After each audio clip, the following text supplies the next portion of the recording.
öpüm Kur'an'ı, ana əskər gedirəm.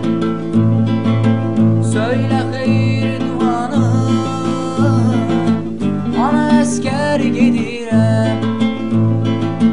Gətir öpüm Kur'an'ı,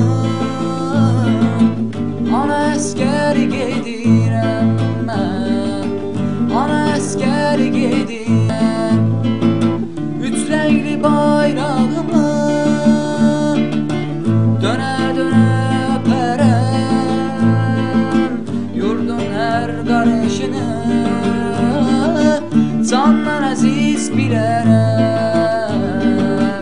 Ana əskər gedirəm. Sil gözünün yaşını, uca saxla başını. Sevdim vətəndaşını, ana əskər gedirəm mən, ana əskər gedirəm.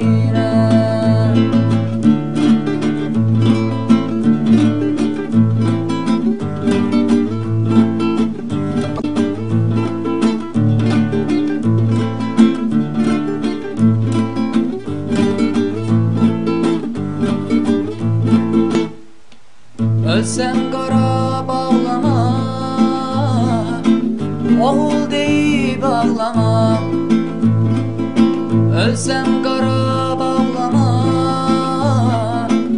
oğul deyib ağlama. Tanrımıza qarğıma, ana əskər gedirəm mən, ana əskər gedirəm. Vətən çağırır məni,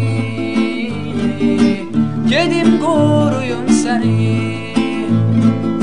Anacan gözlə məni, indi əskər gedirəm mən, indi əskər gedirəm. Vətən çağırır məni, gedim qoruyum səni. Anacan gözlə məni, indi əskər gedirəm, ana əskər gedirəm, ana əskər